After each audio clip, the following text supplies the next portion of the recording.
go. Problem of evil. So another easy one. So the problem of evil is the one philosophical question that has an entire biblical book dedicated to it.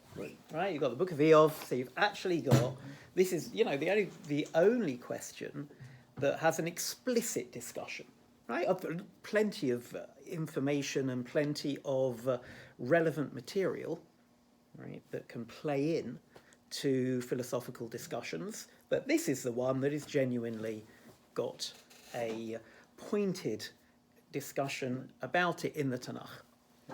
The problem is, of course, that there are lots of different reasons given in the book of Eov for why, to put it in colloquial terms, bad things happen to good people.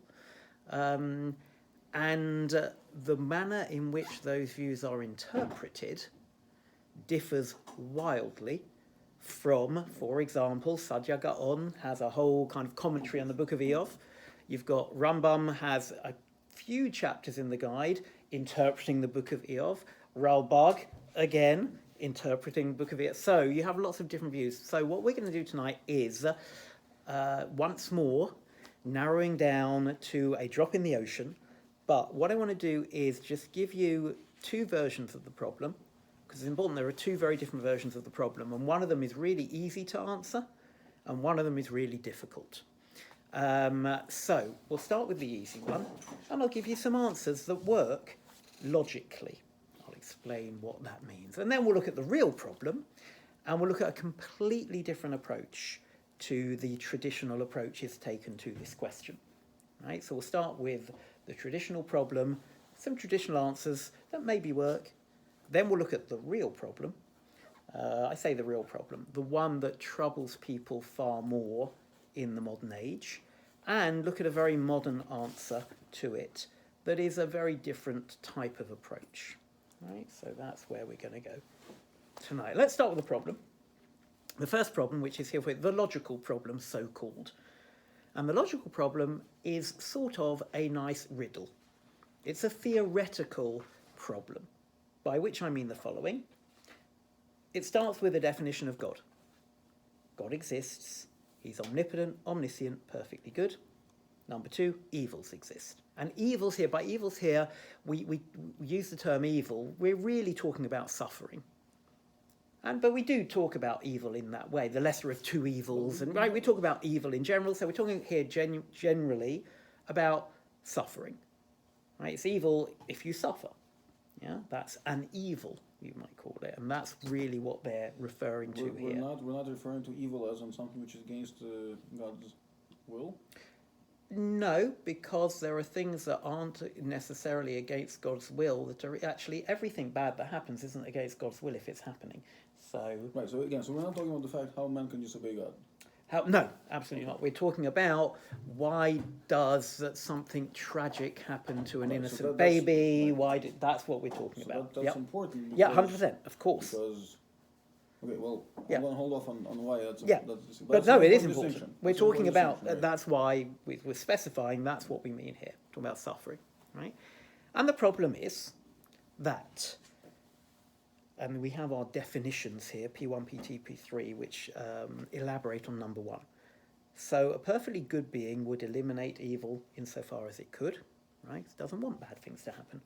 An omniscient being would know about evil, and there are no limits to what an omnipotent being can do. So the point being, we think God is good, therefore he doesn't want you to be hurt. We think God knows if you're being hurt, and we think God has the power to stop you being hurt. So why on earth are you being hurt? Right? It's just, the very simple presentation of the problem. And the way it's presented here is as a contradiction. As in, how is it possible for God to be like that and for there to be evil? How is that possible? Right? So they're asking it as kind of a logical conundrum. It seems to be a contradiction. It seems to be like a square circle. Right? It cannot be that these things coexist.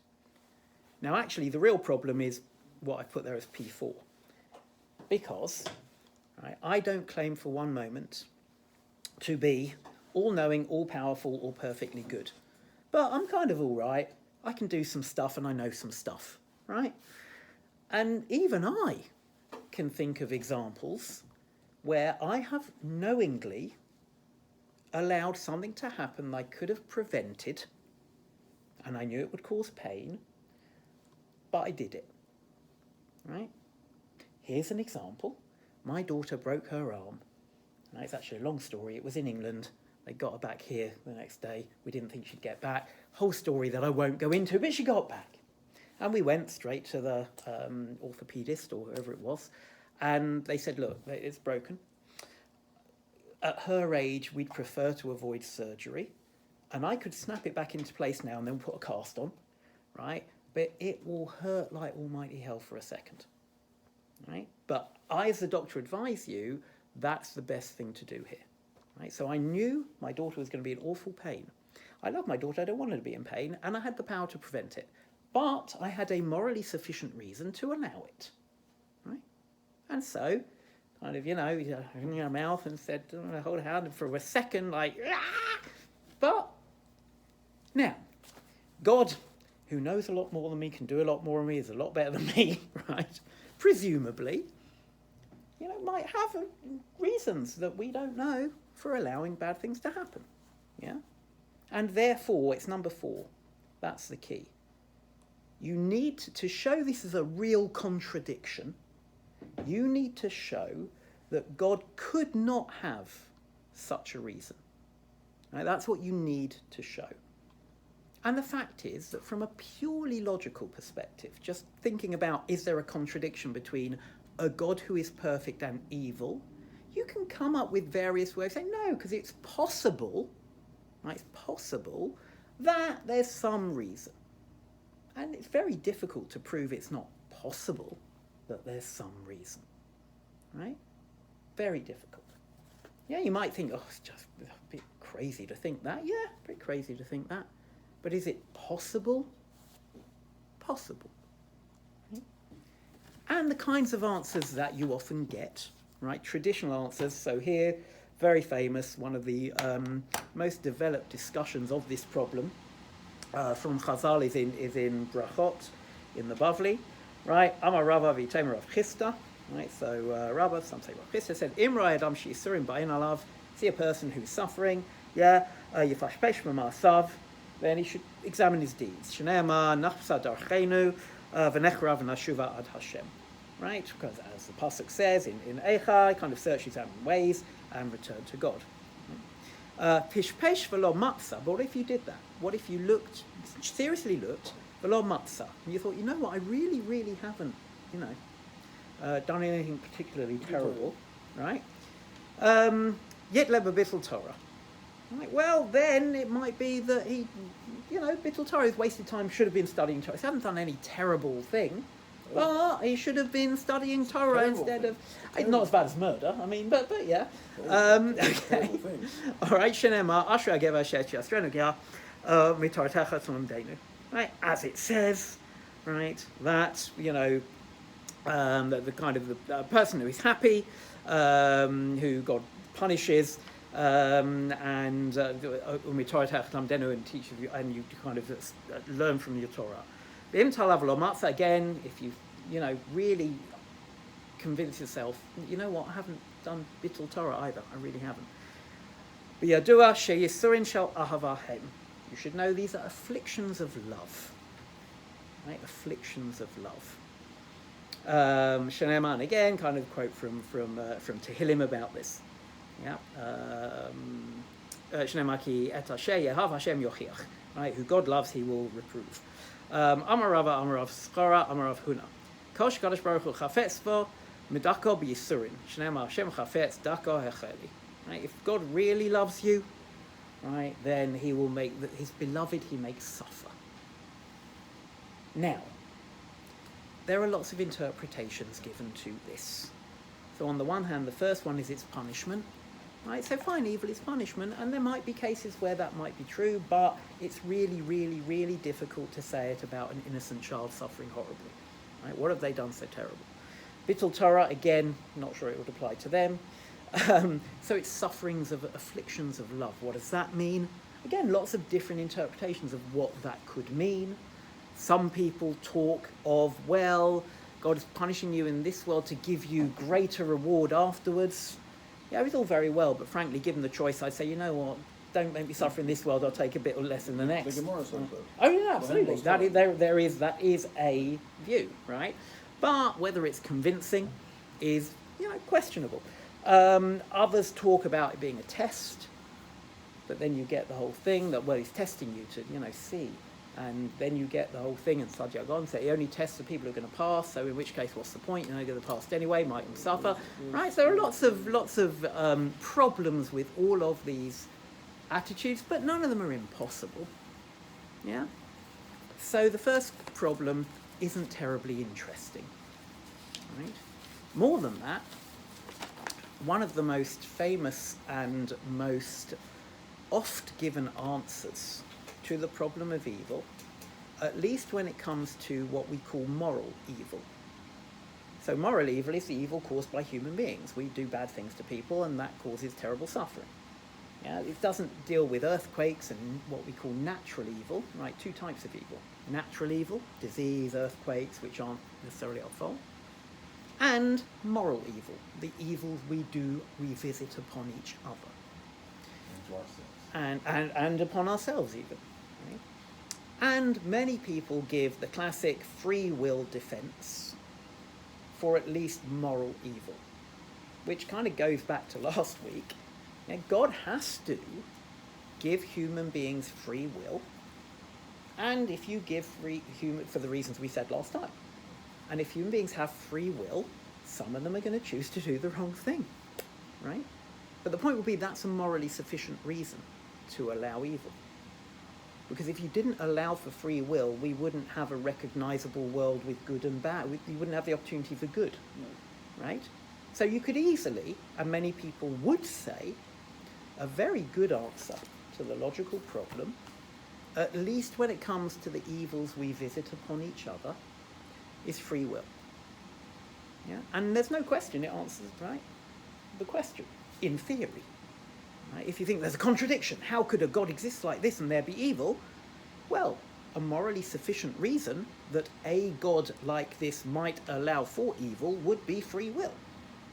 It doesn't necessarily deal with the earthquakes, but it seems like a possible reason. Even the earthquakes, you could answer by saying that we just don't see the connection between what we do and earthquakes. In other words, if somebody decides to shoot someone, we say, well, the person was evil and he shot someone. Mm-hmm. You can say, well, somebody was Machal Shabbos and it causes an earthquake. We just don't see the connection, but it's there. Okay, but that's more difficult. That's definitely more difficult but from. Logically, it's possible to say it's logically that. Emotionally, it's harder. Correct. And this is the problem. You see, most things are logically possible. Most of them are deeply unconvincing, right? As in, anything's logically possible.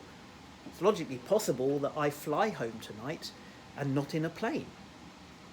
It's not going to happen, but it's logically possible, right? Logical possibility is too easy, which is why the real problem is the second one. The real problem is different. Because the real problem doesn't start from the abstract. It doesn't start from an abstract definition of God and the abstract idea that there is evil. It starts instead in the real world, right? And we'll explain how it's different, right?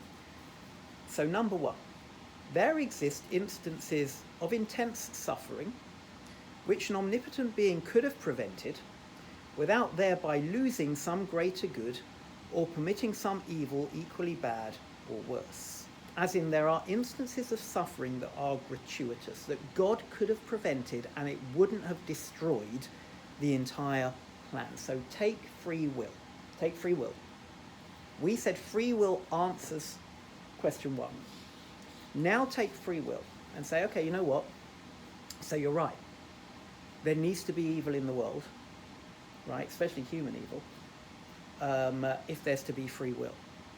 But don't tell me that every single thing that happened in the Shoah was necessary for there to be free will in the world. Because that is deeply unconvincing, right? Just three people out of 6 million didn't suffer. Do you think that would mean there's no free will in the world? Of course not, right? So this is looking much more at in the real world, there are instances of suffering that God could eliminate without it messing up the whole plan. Right? That is the claim. And it's a very convincing claim, and people might say, no, everything, but that's just an act of faith. An act of faith being, well, every single one's necessary. Okay. But empirically, thinking about it, it's really tough to argue that. Okay? Number 2. An omniscient holy good being would prevent the incurrence of any intent, sorry, it could, unless it could not do so without, right? So, number 1 is saying those kinds of sufferings God could prevent. And number 2 is saying, and if he knows about them, he would. Therefore, that kind of God doesn't exist. This is very different. This isn't saying there is a logical contradiction between there being a God and there being evil. It's very different. It's saying the evidence of our world does seem to push against the idea of that kind of God. Right? Which is very different. It's not saying it's logically impossible. No, it's possible. It's just really, really unconvincing given the evidence. That's what this problem tries to argue. And it's a much more powerful problem, especially given, what we have, experienced in the not too distant past. So the Malbim, actually, that's how he interprets the book of Eov. That his friends all seem to point finger and say that he's suffering because he did something wrong. Yeah. And Eov keeps saying, no, I know I didn't do anything wrong, and he says even that that's really Sapagaz from the beginning. And Hashem says about the friends, they don't speak the truth. Yes, 100%. Correct. That's exactly how Malbim understands this whole discussion. And many people do. And Eov, the interesting thing about it, it's actually amazing. Eov is so, in a sense, controversial on that issue, because it does say, no, none of those answers work. That's pretty much what the book of Eov says. So, that leaves us with a real challenge, a real problem. Right? Does everybody understand the difference between problem 1, why problem 2 is a real problem, problem 1 is much easier? Right. That makes sense to everybody. But in the book of Eov, there is actually an answer. Well, there is an answer, but it's, correct. But it's an answer that still, and this is actually something really, I think, that took off particularly post-Holocaust. And amongst all Jewish thinkers, whether Orthodox, Reform, all came to a kind of conclusion that it's kind of impossible for us to come up with some kind of what they call theodicy, to come up with some theory that makes it all fit. And I'll be honest with you, I don't think we should. I think it's a really bad idea to try and answer the problem of evil, because if you can answer it, then there's no reason to stop evil. That's all God's plan. I shouldn't try and make you better because God planned it, right? That's not, you could wait, no, right, but I think, if I remember, I think in Malbim, where he understands the answer, which is given by Elihu at the end of Eov, is exactly that really it's not an answer, it's just saying that there is a higher order of being here, and you can't really understand this because it's above you. So there are certain things that you again, that's that's one approach, which actually has become very popular in modern philosophical circles. It's been much discussed again. For some reason, it's called by the very misleading name of skeptical theism. But it is the view that, we don't know, there's some bigger picture and we can't know it. So why it's called skeptical theism is a mystery, because that makes it sound like something it's not. But anyway, speaking in Rambam terms, so the logical problem, essentially, it's the Dat Ma'tazila of the Islam, or the fourth opinion. Whereas the evidential problem, that's the fifth opinion, according to Shechach HaRadin.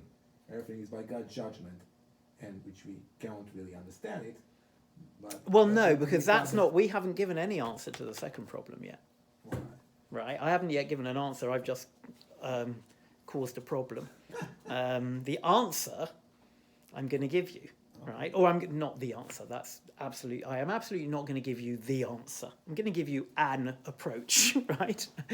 But an answer is skeptical theism, which we can't know that's for sure, is an answer. It's one that I have to say I'm not sure I find terribly convincing, at least existentially, right? It doesn't help. I don't think it helps particularly anybody to be told that, all right. And like I say, I'm not sure that giving an answer is what we should be doing anyway, because that's too much like reconciling with the evil, as is part of the plan. So, okay, Yeah, the reason I think it helps Eov because he was a tzaddik to begin with. Eov's is different, and also, of course, there's the whole setup of the book, which is a whole different thing. So instead, what I want to point to is, like I say, many thinkers post-Shoah refused to play that game anymore. Right? They said, you cannot give an answer to this problem that you could stand there with a straight face in front of some of the most awful acts of humanity ever and say, oh, it's happening for this reason. Right? Yitz Greenberg, somewhat controversial modern Orthodox rabbi who said on this, that was his test. Right? He said, if you can stand in front of, and kind of the actual thing that he puts before us is, if you can say your answer, right, and just put it forward in front of a pile of burning babies, then it's a good answer. As in, there is no answer that you can give there that is going to be helpful or convincing to the vast majority of people. Right, so that I was going to say, that's actually very subjective. It is subjective, but it would be tough. Sure, but to say that's the answer and it's only about to take the view is a problem. The test itself is subjective. Yeah, of course. That he would readily admit that, right? Yeah, but I think for the vast majority of people, what he's saying obviously strikes a chord, right? So what's interesting is that a number of people have taken a very different approach in the modern age, and one of them is Rav Soloveitchik, right? Rav Yosef Dov Soloveitchik, who of course was here in America at YU for many, many years, until his passing in 1993. And he writes the following in response to this. It's like Judaism contra theodicy, right? Theodicy attempts to answer the question. It's a composite of two Greek terms, theos meaning God and dike meaning justice, right? So theos and dike are just God, right? Theodicy is trying to show that God is just despite the evil. And he says the following: Judaism, with its realistic approach to man and his place in the world, understood that evil cannot be blurred or camouflaged, and that any attempt to downplay the extent of the contradiction and fragmentation to be found in reality will neither endow man with tranquility nor enable him to grasp the existential mystery. Evil is an undeniable fact. There is evil, there is suffering, there are hellish torments in this world. Whoever wishes to delude himself by diverting his attention from the deep physio and reality, by romanticizing human existence, is naught but a fool and a fantast. Right? So Rav Soloveitchik, very powerful for a leading Orthodox rabbi to state there are some terrible evils in the world, and that's an end of it, and Judaism recognizes that. And therefore, it actually, in his eyes, the Jewish approach to this is very different from what you might want to call the philosophical approach. Now, he believes his Jewish approach is an alternative philosophical approach, right? He's not saying this isn't philosophical, but it is a very different way of approaching the problem than the way philosophers ordinarily approach it. And that way is the following. He puts it here, and we'll start off with a very simple version of it, and then we'll kind of push it a little further. So, you have here from his other Vikashtem Misham, which, I would have photocopied that because the original is Hebrew, but I happen to have that on my computer in English. Halachic thought wonders about evil, not from a metaphysical standpoint, but from a moral halachic perspective. It does not ask why or from what cause, but for what purposes. It is interested not in the causal aspect, but in the teleological element of evil. Its question is a halachic one. What should man do when confronted by evil so that he may live and flourish? How can we turn evil into a creative force? So big picture, Rav Soloveitchik is saying that in general, the Jewish approach to things is practical. Right? Our key question always isn't what should I think, it's what should I do. Right? That's the essence of Judaism. It's a religion of mitzvot, of commandments that we're meant to act upon. The very fact that, we've been doing philosophy for, this is our 4th week. It does raise a question, what's the point of that then? Right? Yeah, well, no, the point what it is is. that there is kind of philosophy plays an ancillary role, there is no question, in Judaism. It's kind of a backup role. What matters is what you do. And then thoughtful people think about what they do and have for, over 1,000 years at the very least, been thinking about that and been thinking about the philosophy behind it and theology behind it. But always in the service of what we do. That's ultimately the grounds, very foundation of Judaism. And then there are all these philosophies that grow up around it and contradict each other, and as we've seen, don't all agree, and some are controversial and some are not, right? We've seen a whole variety. Not that much variety, frankly. There's much more variety than we've had time to go into. Yeah. So, number one, just writ large, Judaism is mainly focused on the question, what should I do, not what should I think, and Rav Soloveitchik is emphasizing that. But on the one hand, you might say, okay, it's all very well, but isn't that ignoring the real question here? Right? No, the real question, but how? So, what's interesting is the way Rav Soloveitchik develops this, number one.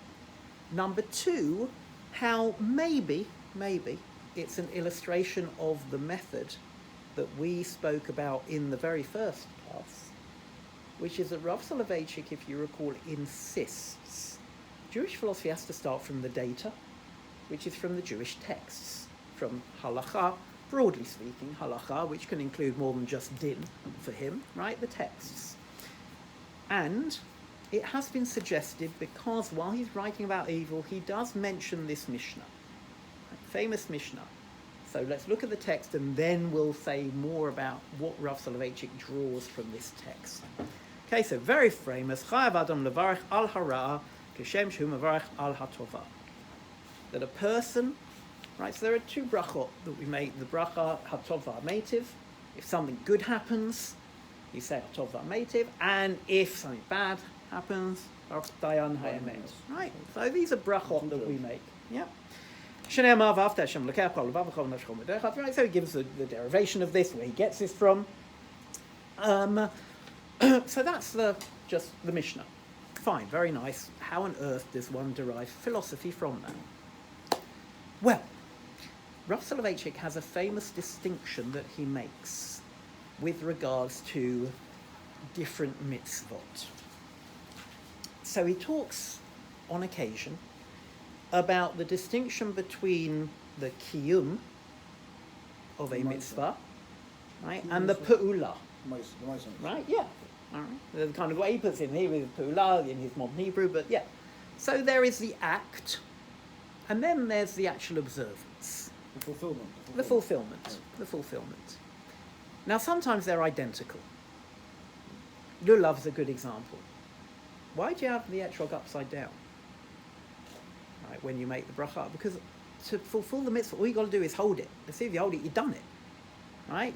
And I know there are people who have kavanot with it, but ultimately the mitzvah is you hold it, and once you've done it, you've done it. You don't have to think about it. You've done it. The pu'ula, the act, is all there is to it. Right? So therefore we turn it upside down, so we haven't done the mitzvah before we made the bracha. Right? So there you have a pu'ula, an act that is the mitzvah. But you have other mitzvot where that's not true. Perfect examples would be avelut, mourning. Lots of rituals to do with mourning. Lots of things you're meant to do. But if you're like inside perfectly happy, getting on with like, oh, great, and yeah, I've got to rip my clothes off, you haven't actually fulfilled it, right? It's about what's going on in here that matters for that mitzvah. And tefillah, up to a point as well, in terms of kavanah. Right? It's just rambling off the words, is that enough? Is that the actual kiyum, or is that just the external clothing of it? So there are certain mitzvot where the kiyum and the pu'ula, the act of doing it and the actual fulfillment aren't the same.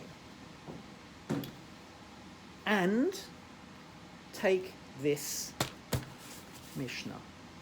We're being told to make a bracha on good things. and a bracha on bad things. Now that's the pa'ula, that's the act. But what should be going on inside? What should we be thinking about when we make that bracha? So the good thing's easy. Tov HaMeitiv, thank you God, aren't you amazing? I've had something wonderful. But what's going on when I make a bracha over something evil? How does that make any sense? That's kind of the question. And for Rav Soloveitchik, that's also the challenge, which is what the kiyum is there, is that we also treat it as somehow an opportunity from God, a call from God, and therefore we do something with it. That we view it as something that is an opportunity to do something, right? That's how we're meant to address evil. And the way he puts it on the back here, turning fate into destiny. So how does he read it? He says, afflictions come to elevate a person, to purify and sanctify his spirit, to cleanse and purge it of the dross of superficiality and vulgarity, to refine his soul, to broaden his horizons. The halakha teaches us that the sufferer commits a grave sin if he allows his troubles to go to waste and remain without meaning or purpose. Suffering occurs in the world in order to contribute something to man, in order that atonement be made for him, in order to redeem him from corruption, vulgarity and depravity. The agony itself will serve to form and shape his character so that he will thereby reach a level of exaltedness not possible in a world bereft of suffering. Out of the negation grows the affirmation, out of the antithesis the thesis blossoms forth, out of the abrogation of reality there emerges a new reality. Woe unto the man whose suffering has not precipitated a spiritual crisis in the depths of his being. Woe unto the sufferer if his heart is not inflamed by the fires of affliction, if his pangs not kindle the lamp of the Lord is within him. A grave indictment is drawn up against him for having frittered away his suffering. Now, it's very important we understand what he's saying. Rav Soloveitchik is against any attempt to explain why evil happened. So when he says here, it's there to atone, it's there to make you think about your acts, it's there to elevate, he doesn't mean God looks at you, you know what you could do with a kind of, a bit of a G up. So I'm going to send some stuff your way to afflict you so that you improve. That's not what he's saying. Because, and very important, concentrate on what he says here in the second line of that. At the end of the second line after the ellipsis, the halakha teaches us sufferer commits a grave sin if he allows his troubles to go to waste and remain without meaning or purpose. That's very important. Because what he's saying there is they don't have any meaning or purpose unless you give it to them. Right? It's not that God is looking at you and saying, oh, you could do with a bit, here you go. It's that the world, right, creation is God's. And therefore, in some way, everything that happens is in some way from God. And therefore, we're challenged to render all of this in some way holy. And that's really easy with the good stuff. And don't get me wrong, it's incredibly challenging with the other stuff. But, says Rav Soloveitchik, that's the Jewish approach. It's not to ask why. It's not to say, oh, how am I going to... It's, how do I respond? And the hope is that you... Number one, I think it is just psychologically true of human beings that we introspect when we suffer. And we're far less introspective when everything is dandy. Right? When everything's fine with the world, we just get on and like as almost... naive, happy people as if everything's fine with the world and we don't think about anything. When we start thinking is when things start going wrong. That just seems to be a psychological, empirical truth about us. So Rav Soloveitchik isn't saying we can explain evil as God is doing it to you to help you. No. We shouldn't try to explain evil. What we are charged with doing is making this world the best world it can be, with sanctifying the world, and God gave us the instructions how, through mitzvah. But since everything is in some way related to God, we need to try and do that with even the bad stuff. That's not, as I say, God isn't looking at you every second and making this stuff happen to you, right? The world is the world, and it gets on its merry way. But all of it is ultimately, in some way, from God. It is God's world that we're here to sanctify, and our question, therefore, always has to be, what can I do with this?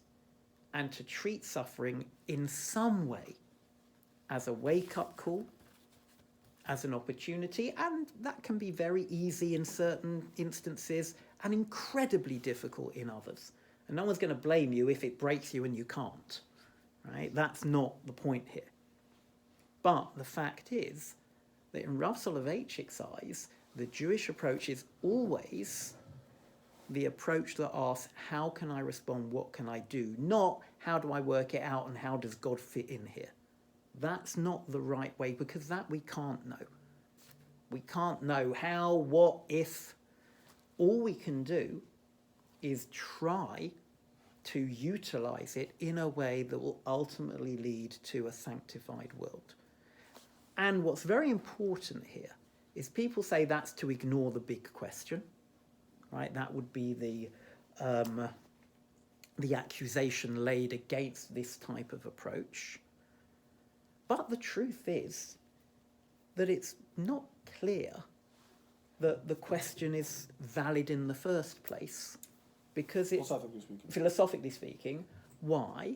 Well, because it's generated by a very specific definition of God. And if we go back to 2 weeks ago, can you define God?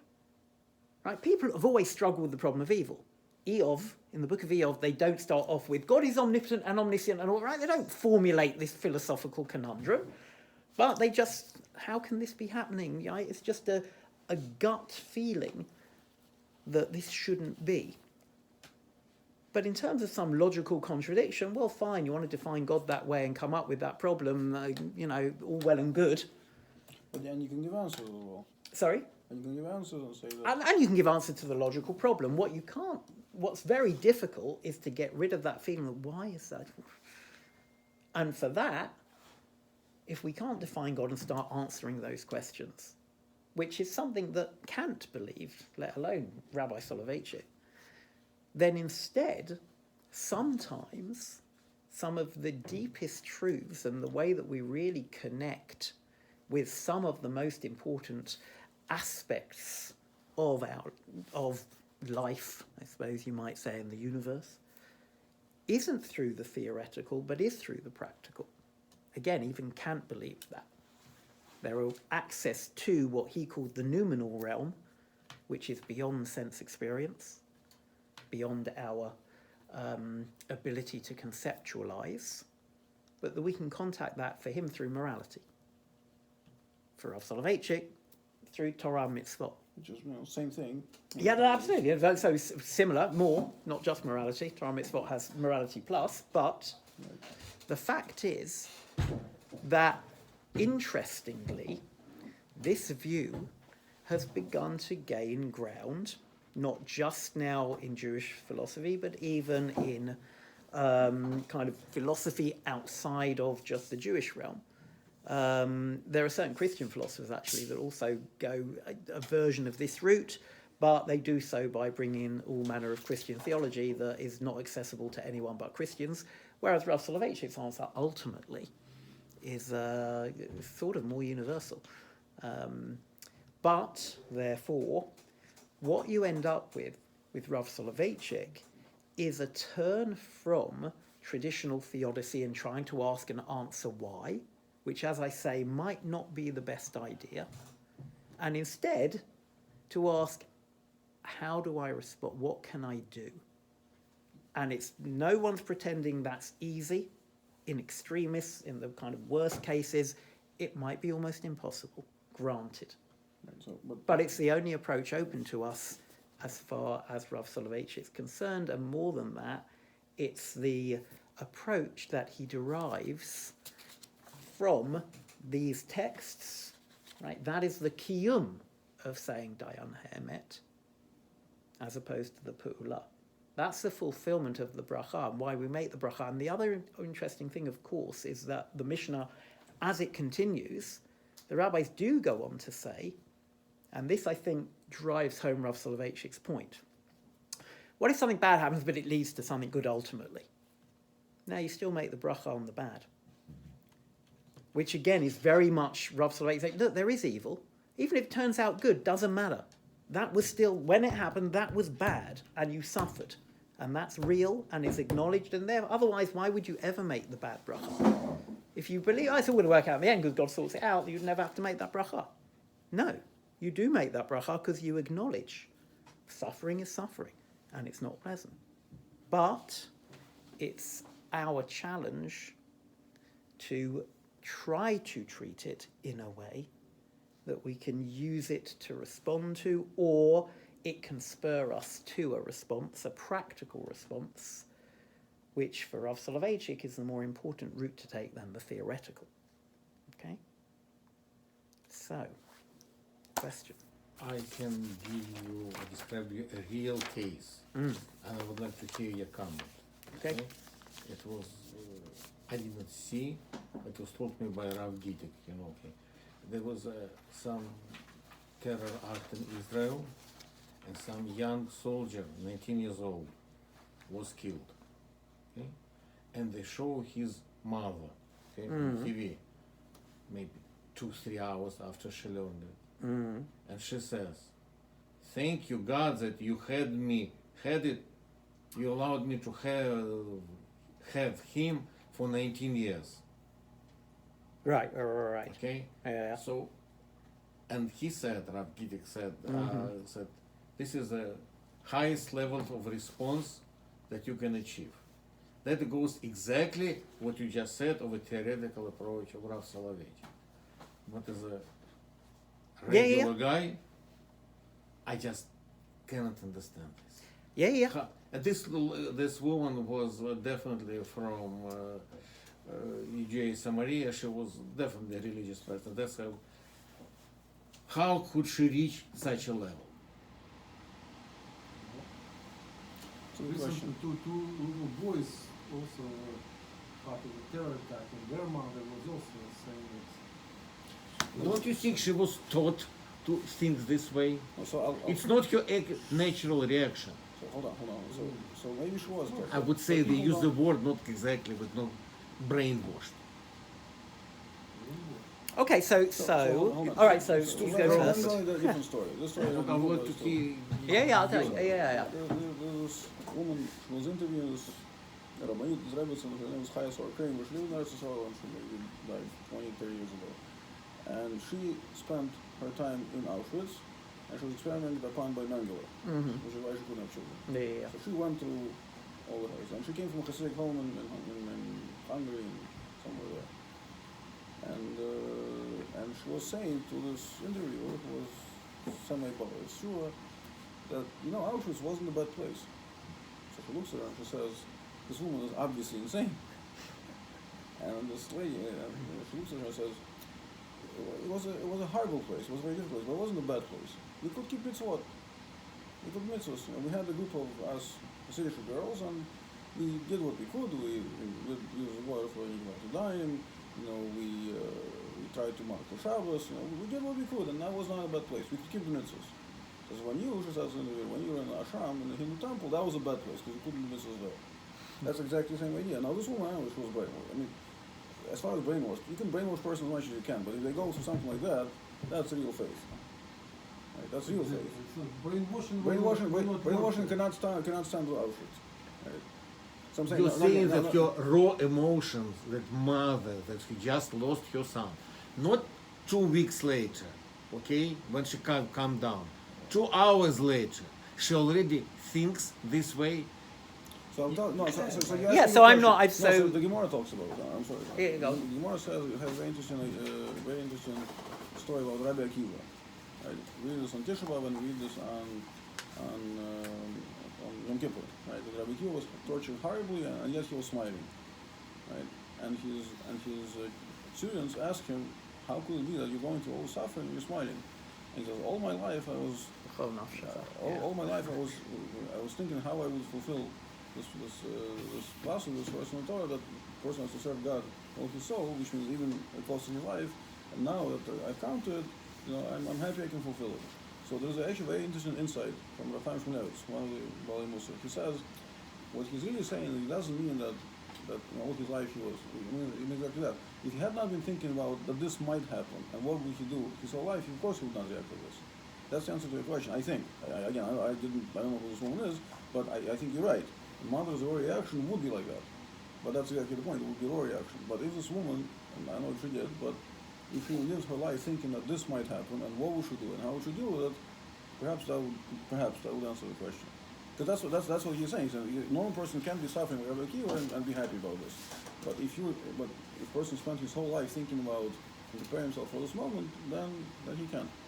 Yeah. So I kind of I'm not going to put myself in the shoes of anyone who's been through that, God forbid, and all of that. So can't judge. But at the same time, I don't think that's what Rav Soloveitchik's talking about, because he's talking about this is terrible suffering and terrible evil and working to a place rather than immediately just saying, because then that's very different, right? To immediately be able to say that is very different from a view that acknowledges the suffering and suffers and ultimately works through to a place where they can respond.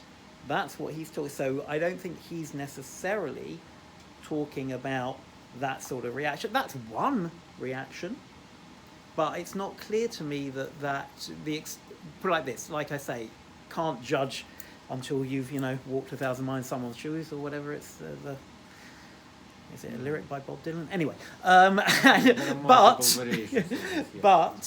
the fact is that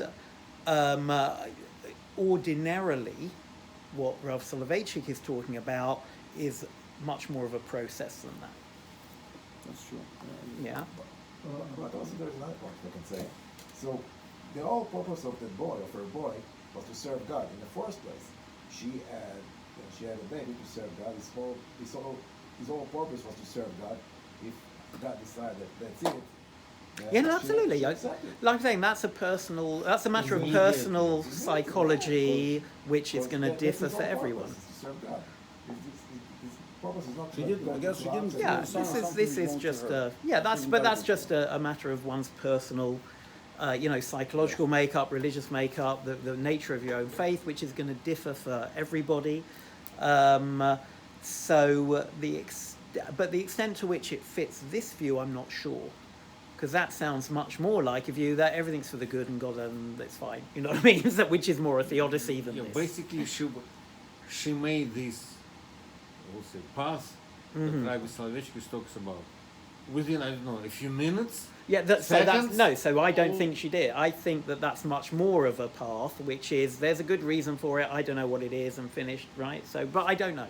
I can't possibly, like I say, really speak for someone who's what's going on for somebody who's had that kind of thing. But it doesn't necessarily, the point is I don't think it is necessarily a reflection of what Rav Soloveitchik's saying. What Rav Soloveitchik is saying, I believe it's kind of logical, his logic is logical based on the understanding that we know that evil was created by God as well. Yeah, you also have very choshech, right? So if evil was created by God, and God talks about this in law, and we know from the very first parsha about Cain and Abel, nobody is stopping. So God says, guys, yes, this is what I could stop, I did not. Right? So I created this. And if so, don't even try. That's why he's talking to you in this way. He says, do you know this? There is no way we can understand this. So that's why the only approach probably is we cannot really understand. There is no way for us to understand, and probably there is no point. So that's why this is what Rav Soloveitchik is saying. What Misha is saying, it's more than terrible, all of this. But this is the approach is just comes naturally from what we know, what God told us already. Yeah, I mean, I think the interesting thing is that for centuries, people have tried to give more theological responses and kind of given theodicies in a way that only recently you found this more, call it practical approach, because for whatever reason, people were more amenable to those kinds of explanations in the past than they are today.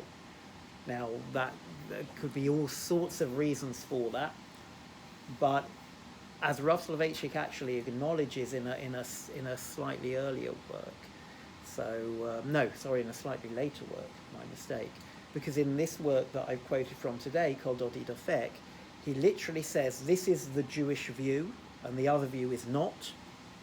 But then in a later work, he admits actually no, Judaism has both approaches in it, the kind of theoretical and the practical. And he says, personally, for me, the theoretical just doesn't work, doesn't speak to me. And this is the halachic approach that he prefers or suggests, as opposed to the earlier work where he says it's the Jewish approach and the other one isn't. Here he allows that, look, we have done this.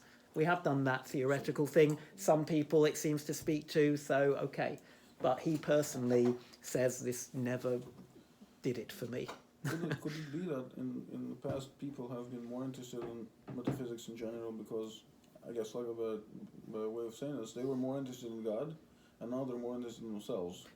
Maybe, or now it's focused on how God maybe. is opposed to. Yeah, that's possible. Picture. Or it could just be to do with our greater awareness now on a mass level of the terrible evils. We always heard stories, but now it's literally on the TV. You know what I mean? That it's so in our faces and visceral, and we have documentation of extremes that we didn't really have at a mass level. It might just be that we, to our detriment, we know more now about it. Could be.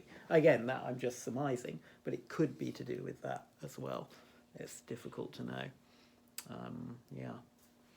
But anyway, on that light note, I think Rabbi Sachs has sort of taken some of these ideas and given Absolutely. them to the masses yes. and made them accessible to the world as a whole, not just the Jewish world. Correct. Yeah, absolutely. So Rabbi Sachs on this in particular, actually, when it comes to problem evil, on this one, he's very much takes on this type of Rav Soloveitchik approach, and morality obviously is a big. He was actually my the co-supervisor of my PhD was Rabbi Sachs. So I've spent a lot of time with him. He was a mentor, so very significant figure in my life. You mentioned You are that in blessed. preparation. You are blessed. I was, yes, indeed. I know you are. I believe you mentioned that in preparation for this lecture, you used sources from Orthodox philosophers and Yes. Reform philosophers as well, right? No, for the purposes of these 4 classes, I only used philosophers in the rabbinic tradition, in the Orthodox You tradition. mentioned something about reform. No, I said that when it comes to this approach Rav Soloveitchik's taking, it's interesting that it's mirrored across Jewish denominations, that there's a version of this, not identical, but very similar in terms of the theoretical approach has had its day and we can't do that. Instead, it's a version of a practical approach has been given by different thinkers across denominations. That's all. Yeah, it wasn't. No, like I say, for the purposes of this, it's focused on Orthodox thinkers. How about Muslim philosophers? Muslim philosophers On this, let's say, topic of evil or free will, they got to be thinking So- close to Judaism. Yeah. They call Allah, but otherwise they absolutely. should be. So medieval Jewish philosophy, there are parallels within Muslim thought to a lot of the ideas that were extant in Jewish philosophy, coming from an Islamic perspective. So there was a lot there were similarities and parallels then. And now the truth is I don't really know, because it's not the reason that most people who have seriously studied medieval Jewish philosophy know about Islamic medieval philosophy is because they were very, very... Rambam tells us in a letter to Shmuel ibn Tibbon, his translator, he tells him to read certain Arabic philosophers who he himself clearly cites and was influenced by in some way. Nowadays, that's no longer the case. Rav Soloveitchik, I don't know if he'd ever read any Muslim philosophers. Why would he? It's just not... That's not the current philosophical environment. So I can't really comment on today. There was one Islamic philosopher, actually modern Islamic philosopher, who I recently had a colleague was doing something with him, and they were in discussion. It was very interesting. He was seen as a bit of a heretic within Islamic circles because he was saying things that actually sounded a bit like Rambam. It was quite amusing. But yeah, there aren't many that I know about, because it's just not out there. Nowadays, if you do a philosophy degree, say, you won't be studying contemporary Islamic philosophers, right?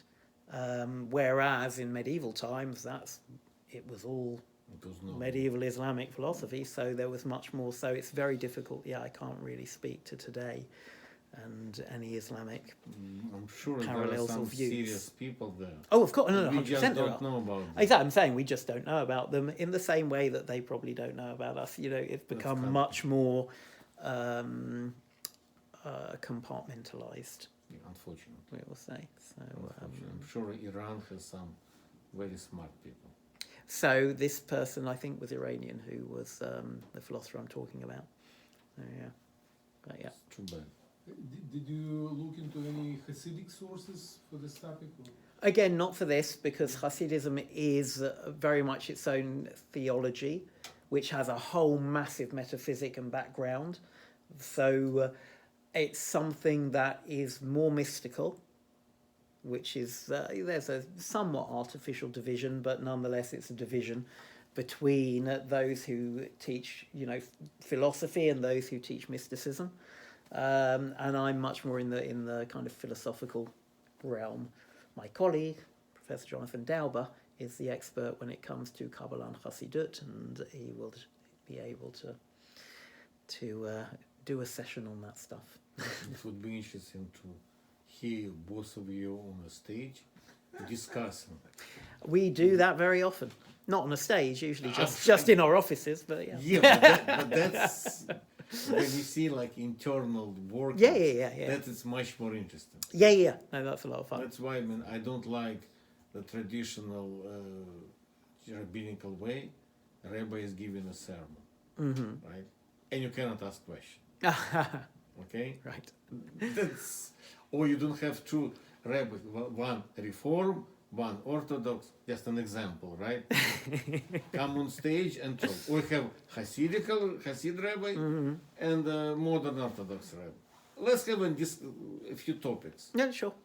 And let the mass listen and make their own conclusions.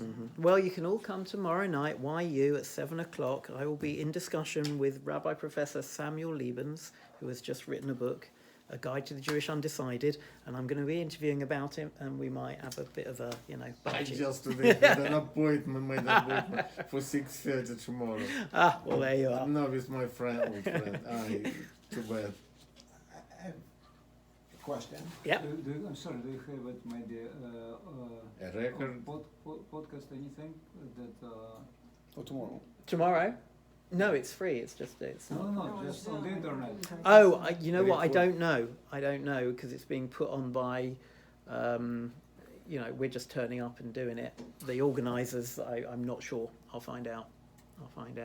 If it is, I'll send you a link, Sachi, that you can distribute or something. But I'll find out. Good.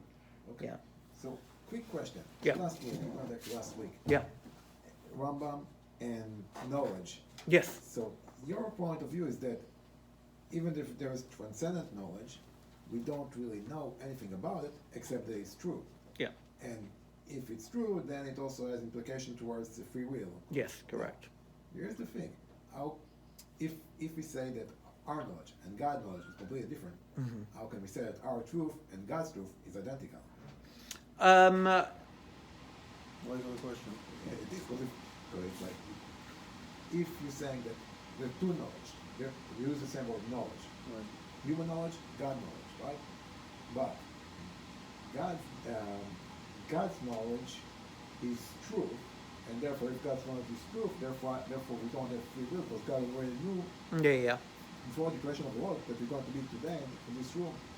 But that being said, God's truth does not equal our truth.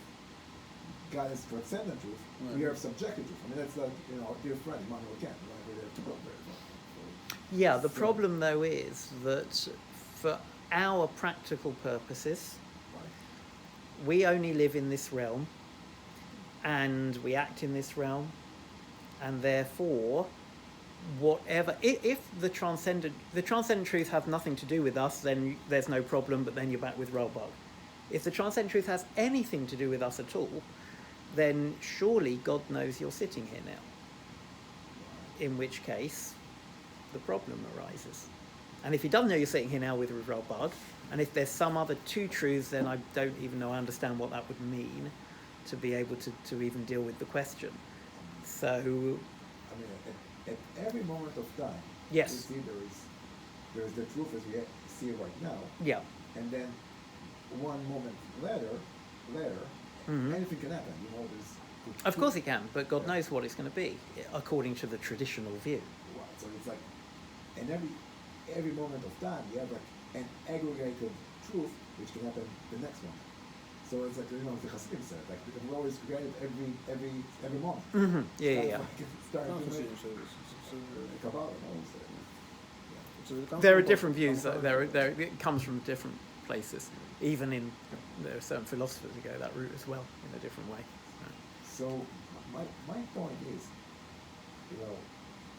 if God's truth is not the truth as we are, that's our subjective truth as we are right here. So that actually the Rambam view actually all is here. So yeah, I'm not sure I understand how that helps anything, unless the division between our truth and God's truth is so radical that his truth has nothing to do with ours, in which case you're back with Rynhold as far as I can tell. You know what I mean? I just don't understand what it would mean. I do understand what it would mean for us to not see the whole picture and God to see that. That's fine, right? That I get. But again, if God sees the whole picture, that's still a problem because he sees the whole picture. The whole picture's there, which means it's all set, so it doesn't, right? That's where I don't see a solution by dividing that truth from our truth, because once you divide it enough to solve the problem, you've got rid of any traditional notion of divine knowledge of what's going on here, which is Rynhold. Which is fine if you want to go with Rynhold, which I know Rabbi Grimberg doesn't like at all, but, there are those who would go that way. Yeah. How about you? How about me? I don't have such a problem with it, I have to admit. Like, Yeah, just well- personally in terms... But again, this is where it comes down to... and this is why I genuinely think that the genius of Judaism is that it didn't give us a set philosophy. Because the thing that... So a perfect example of this is Yeshiva Leibovitz, right? Yeah. Who mentioned before, who allegedly, I don't know if this is kind of exactly true, exactly the story, but somebody came up to him and said something like, and if it's not, it's the kind of thing you would have said, right? Somebody over said kind of, I had a child, and Baruch Hashem, it was great success, and with whatever it is, a great surgeon, doctor, and he had a child, Baruch Hashem, she died, right? As in his point being, that, well, if you believe that, if you believe God is the supermanager of human affairs, then he's as responsible for doing something awful to me as he is for doing something wonderful to you. So that's great. If that's what gets you out of bed, and sincerely, I'd say this sincerely, if that's what gets you out of bed in the morning to daven shacharit, it's the right philosophy for you. But for someone like Leibovitz, he would say, if that's what God's like, I'm not davening. As in, the philosophy that gets him out of bed in the morning is the one that says, no, he's not doing that. Right? That's not, God isn't the supermanager of human affairs. And to many people, that's a heresy. Right? How can you not be doing that? No, for Leibowitz, that's what will get him out of the bed in the morning to go to Shachar. Right? Because, and that's where, genuinely, I think that's the genius of Judaism. Right? What matters is you're both there at Shachar in the morning, not what exactly you think about the nature of God such that you're going there, right? It's the end result that matters. And it's so, to me personally, I'm not saying I'm not saying I actually necessarily take on the Ralbag's view on this. But what I am saying is I find it much less threatening and problematic, because if it were the case, that wouldn't make a difference to whether I put on my tefillin in the morning, right? If you need to think God's watching your every move in order to put on tefillin, or he's watching her better, then it's probably good you believe that. But if that's not the reason you do it, then you don't need to believe that to put on tefillin in the morning. No, but it's a question of truth. Because it's not true, and you should believe it. Sure, but that's where we can't know the truth about that. Right, but also have to say that, again, that he uses, whether the Russian uses is the only cat, so it's disgrace to think. Oh no, I understand that, but that's because he has a certain religious sensibility where he can't get his head around how that can possibly be a religious view. But for other people, clearly, including Ralbag, that sat perfectly well with him being a completely dedicated commitment, and that's where it's interesting. Right. So that's the language that they use in such cases is sorry more. His master will forgive him. Right. There was this person. He was a tzaddik, but he believed a bunch of terribly wrong so, things. Okay. And it wasn't his fault because that's what he thought. So, right. He couldn't do any better. So God will forgive him. Okay. But it's the wrong thing anyway. That's possible. But the thing is, given we don't know what the right and wrong thing is, that's why it's open. Go on, you can say. I was gonna say, it sort of goes back to just now what you said with the Rav, that you're ending up doing this act, and that's the bottom line. Yeah. And there's for some people, right? There's a lot to that in terms of, and that's why you can have a Yehuda Halevi and a Rambam who will both eat at each other's houses, even though they barely agree on a single matter theologically, right? So one is looking into the functionality of God, and the other one is looking into the essence of God. Yeah, I guess. Yeah, my pleasure. Thank you for coming. That's All right. yeah. Thank you very much for staying to the bitter end. Paul Solovsky he has a different approach to this question. He has a solution set.